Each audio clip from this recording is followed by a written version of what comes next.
کے لیے سوچئے، اور اللہ سب سے پہلے کہنے والے کو سوچنے کی توفیق عطا فرمائے۔ ہم کس کی تہذیب میں رنگے ہوئے ہیں؟ مالک کہتا ہے یہود و نصارہ کی دوستی نہ کرو، ان کے رنگ میں نہ رنگو، ان کے پیچھے نہ چلو، ان کی اپنائیت اور ان کی اپنی محبت اپنے دلوں میں نہ بٹھاؤ۔ ذرا سوچئے، اپنے گھروں پہ نگاہ دوڑائیے، اپنے کاروبار پہ نگاہ دوڑائیے، اپنی اس 6 فٹ کے وجود پہ نگاہ دوڑائیے۔ میرا کون کون سا عمل پکار کر کہہ رہا ہے کہ اگر عیسائی کرسمس ڈے مناتے ہیں تو ہم بھی عید میلاد النبی مناتے ہیں، اگر وہ کیک کاٹتے ہیں تو یہاں بھی وہی بدعات کا رواج یہاں پر بھی موجود ہے، وہ کارڈ بھیجتے ہیں تو ہم بھی عید پہ کارڈ بھیجتے ہیں۔ ہماری کون کون سے وہ اعمال ہیں جو شیطان کے اولیاء کے راستے پہ چلتے ہوئے اللہ کے دشمنوں کے مطابق ہے؟ اور مالک منع کر رہا ہے یا ایھا الذین آمنوا لا تتخذوا اليهود والنصارى اولیاء۔ اے اہل ایمان، اگر تم مومن ہو، اگر تمہارا اللہ پر ایمان، اس کے رسول پر ایمان، اس کی کتابوں پر ایمان، اس کے نبیوں پر ایمان ہے تو پھر اللہ کی آوازیں پر لبیک کہو، یہود و نصارہ کو دوست نہ بناؤ۔ کیوں؟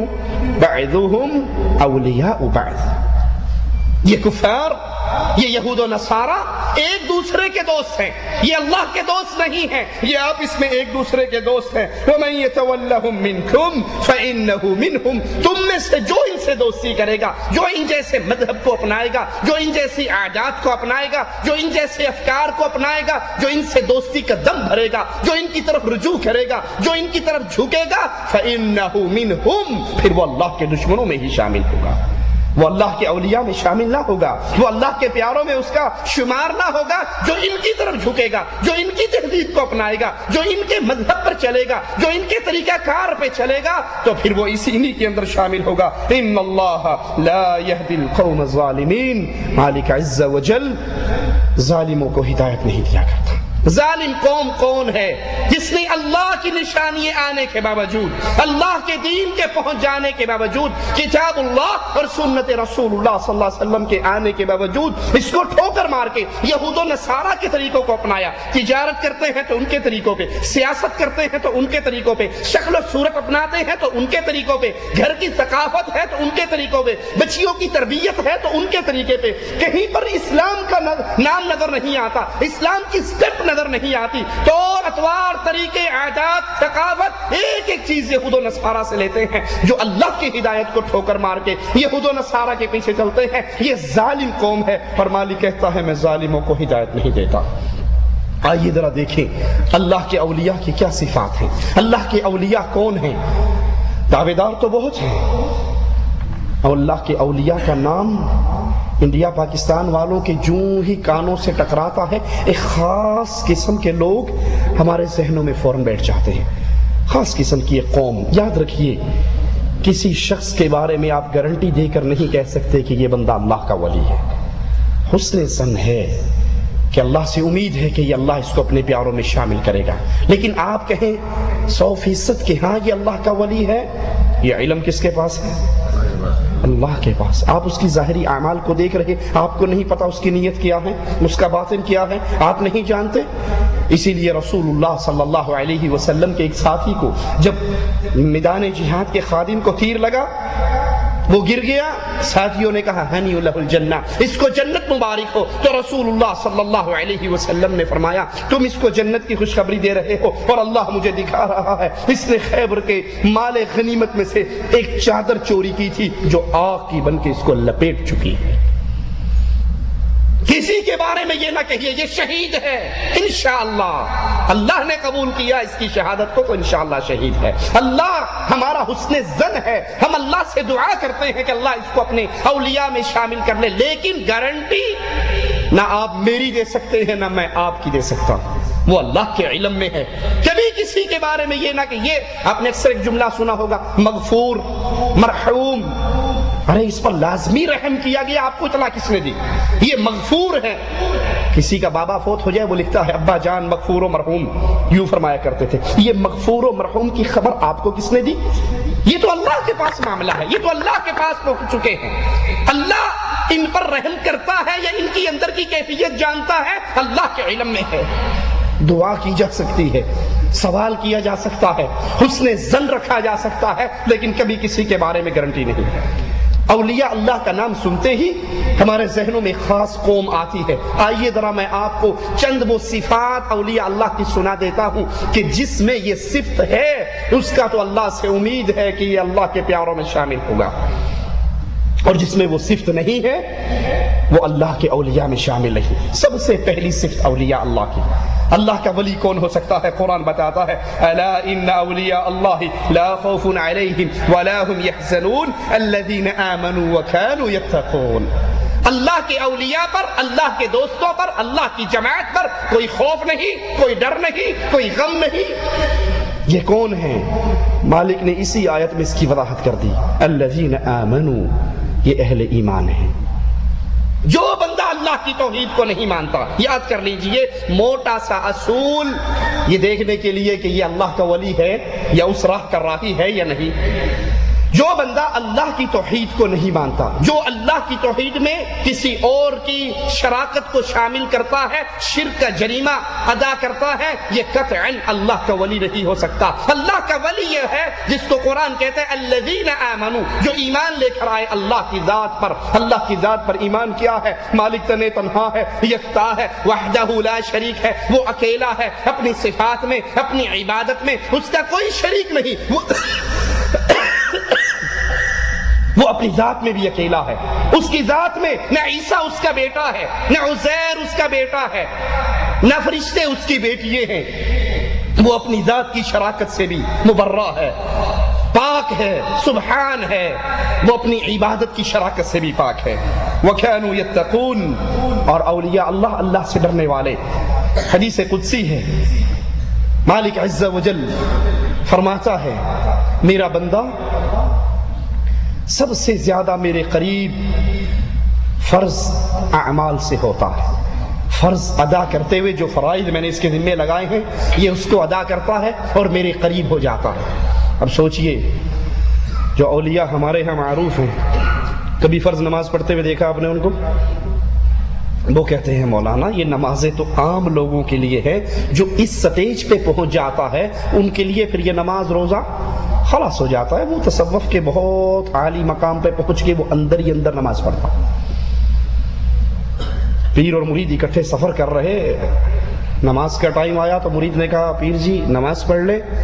کہتا تو پڑھ لا، میں اندروں اندروں پڑھ لینا، میرا دل ہی اللہ اللہ اللہ اللہ. آپ نے دیکھا وہ سر انڈیا پاکستان میں کچھ تنظیموں نے دل بنایا ہوا ہوتا ہے اور اس کے اندر اللہ لکھا ہوا ہوتا ہے. خاص طور پہ یہ گوہر شاہی کی جو جماعت چلی تو ان کا یہ انتخابی نشان تھا، دل اور اس کے اندر اللہ. کیا مراد اس سے؟ کہ اب ہمارے طریقوں پہ چلتے ہوئے جب آپ ذکر اور اذکار کرو گے آپ کا دل اللہ اللہ کرے گا. سانس کے ساتھ ضربے لگاتے ہوئے دل پہ ضربے لگاتے ہیں اور پھر دل جاری ہوتا ہے، دل سے اللہ اللہ کی صدائیں نکلتی. کہا جب اس سٹیج پہ پہنچ گئے نا خلاص اب نہ نماز کی ضرورت ہے، نہ روزے کی ضرورت ہے، نہ حج کی ضرورت ہے، نہ زکوٰۃ، کسی چیز کی ضرورت نہیں، کیونکہ آپ کا دل جاری ہو گیا. اور اللہ عز و جل کیا فرما رہا ہے؟ مالک کا فرمان کیا ہے؟ بندہ سب سے زیادہ اللہ کے جو قریب ہوتا ہے وہ کس چیز سے قریب ہوتا ہے؟ فرائض کے ذریعے.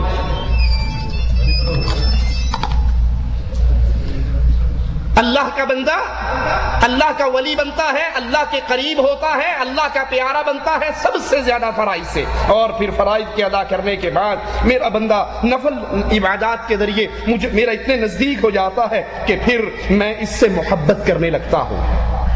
فرض کی ادائیگی کے بعد نفلوں کی ادائیگی شروع ہوتی ہے.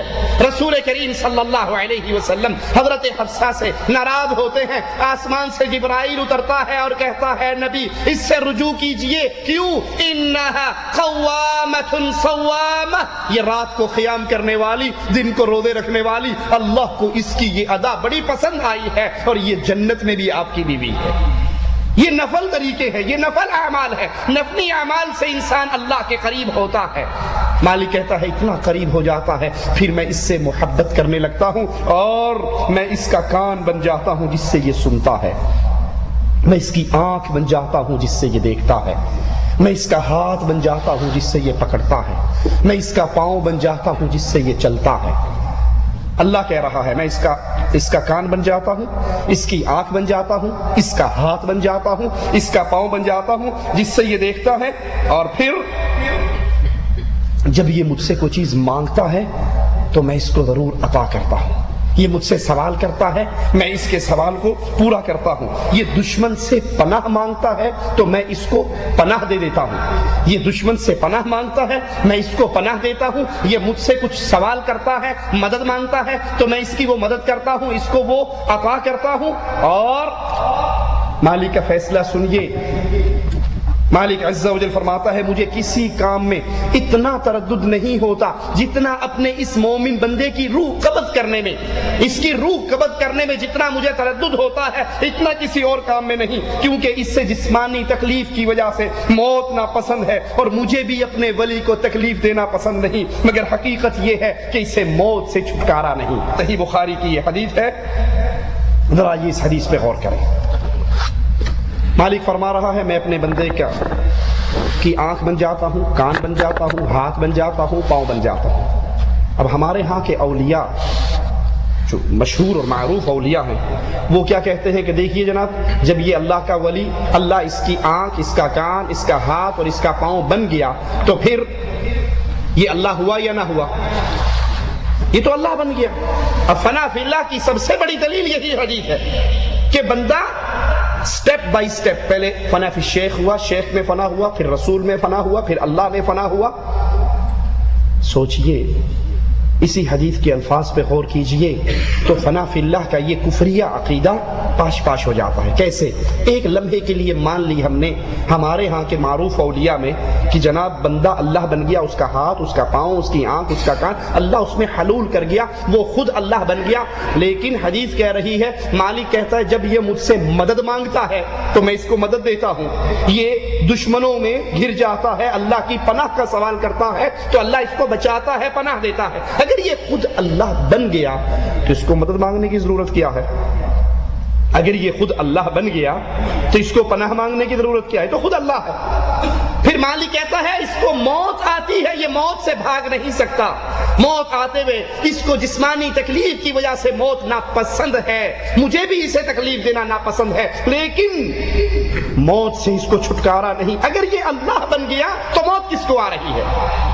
یہ عقیدہ کفر کا عقیدہ ہے کہ انسان میں اللہ حلول کر جاتا ہے، اللہ بندے میں آ جاتا ہے، بندہ اللہ میں پہنچ جاتا ہے، فنا فی اللہ ہو جاتا ہے یا حلول ہو جاتا ہے. یہ دونوں عقیدے کفر کے عقیدے ہیں جن کی سب سے بڑی دلیل وہ حدیث کے اسی بخاری کی اسی حدیث کو لے کر توڑ موڑ کر اپنا موقع پیش کرتے ہیں. اور یہ حدیث پوری پڑھ لی جائے تو ان کے عقیدے کو پاش پاش کرتی ہے کہ اللہ فرماتا ہے میرا بندہ مجھ سے مدد مانگتا ہے، میں بندے کی مدد کرتا ہوں. وہ مجھ سے پناہ مانگتا ہے، میں اس کو پناہ دیتا ہوں. اس کو موت سے فرار نہیں ہے، میں اس کی موت تو میں نے قبض، اس کی روح تو قبض کرنی ہی ہے، اسے موت تو دینی ہی ہے. اگر یہ اللہ ہو جاتا ہے تو اللہ کو